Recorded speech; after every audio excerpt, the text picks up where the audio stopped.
बिहार के चुनाव में इंटरेस्ट रखते हैं तो ये खबर आपके लिए है, ये खबर आपके लिए इसलिए है कि अगर आप अति पिछड़ा है तो इस खबर को जरूर देखिएगा, क्योंकि बिहार की राजनीति में एक नया मोड़ ले लिया है। ट्रेनिंग के साथ बिहार की नई राजनीति होने वाली है। रामबली चंद्रवंशी है, जिनको एमएलसी से जदयू ने और आरजेडी ने निकाला था, अब इन्होंने एक नया मुहिम छेड़ दिया है और जदयू की सरकार, नीतीश सरकार के खिलाफ एक ट्रेनिंग सेंटर ट्रेनिंग करने का कार्यक्रम बनाया है।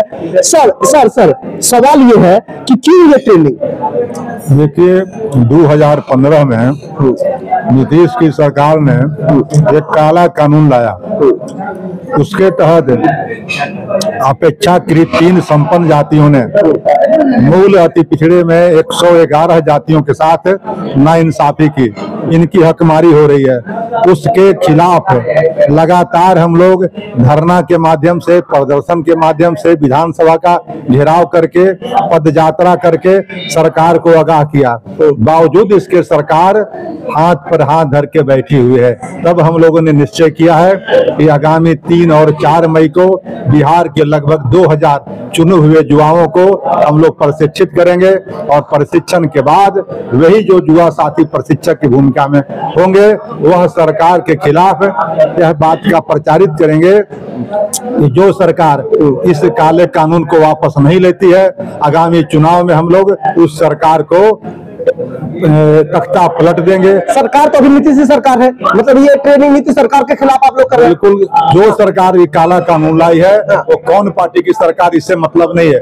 जो मूल अति पिछड़ों यानी 38% के विरोध में जो सरकार कदम उठाई है, हम उसके खिलाफ हैं। सवाल यह है कि इस तरह की ट्रेनिंग करके किसी ने आज तक राजनीति जब चुनाव नजदीक है उस समय इस तरह की ट्रेनिंग कभी नहीं हुआ था। अब ट्रेनिंग करके आप किस तरह की महाभारत करना चाह रहे हैं? ट्रेनिंग इसलिए हम लोग कर रहे हैं कि आखिर इतनी बड़ी आबादी 78 वर्षों के बाद भी आज हाशिए पर है।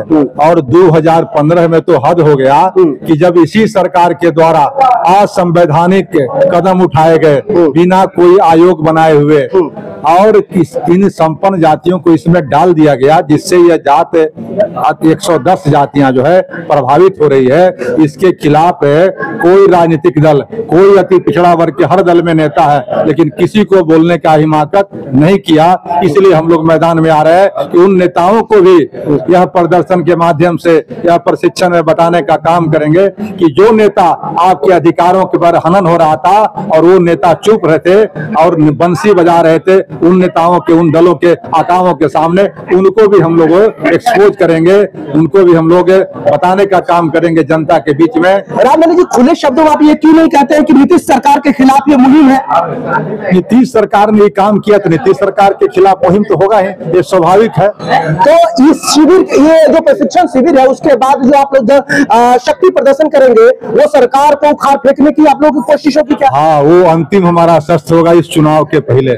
50,000 लोगों के साथ पटना में विधानसभा का हम लोग घेराव करेंगे। हो सकता है कि उसमें लाठी चले, हो सकता है कि उसमें गोली चले, लेकिन हम लोग कमर कस के तैयार है कि सरकार अगर मेरी बात नहीं मानती है चुनाव के पहले, तो हम लोग चुनाव में सरकार को तख्ता पलट देंगे। अति पिछड़ों को लामबंद करने के लिए ये शिविर है? हाँ, बिल्कुल से ये शिविर है, प्रशिक्षण देने के लिए, लोगों को गोलबंद करने के लिए, और अपने जो नकली नेता है, जो खड़ियाली आंसू बहा है, उनको भी एक्सपोज करने के लिए यह प्रशिक्षण शिविर है। स्लोगन है नीतीश अति पिछड़ा बनाम कर्पूरी अति पिछड़ा, इसको सही से समझाइए, क्या है, किस तरह से अंतर आप डिफरेंस कैसे करते हैं? हम लोग बिहार में जो शिविर होने जा रही है उसका थीम रखा है कर्पूरी के अति पिछड़े बनाम नीतीश के अति पिछड़े। मतलब कर्पूरी के अति पिछड़े जो है 111 जातियां हैं और 3 जातियां जो है नीतीश कुमार के हैं, जो पिछले 9-10 वर्षों में चाहे त्रिस्तरीय पंचायती राज का चुनाव परिणाम हो या बिहार के विभिन्न सेवाओं में राजपत्रित या अराजपत्रित रिक्तियों में नियुक्ति हुई हो, सब जगह नीतीश के अति पिछड़ों ने कर्पूरी की अति पिछड़ों को दबोचा है। इसी की लड़ाई के लिए हम लोगों ने आज कमर कस के तैयार हैं कि नीतीश कुमार की एक साजिश के तहत हम लोग सब एक तरह से जीत हो गए हैं। कर्पूरी ठाकुर की भावना जो 1978 आप ये में करें कि 3 जातियों को फायदा हो रहा है अति पिछड़े का, बाकी जो 110 जातियां उनको नहीं फायदा हो रहा है। बिल्कुल। हाँ।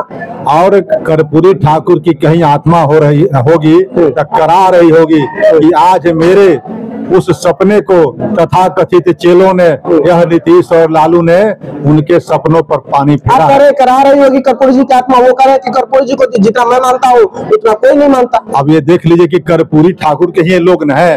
आज हम लोग को आरक्षण किसने दिया?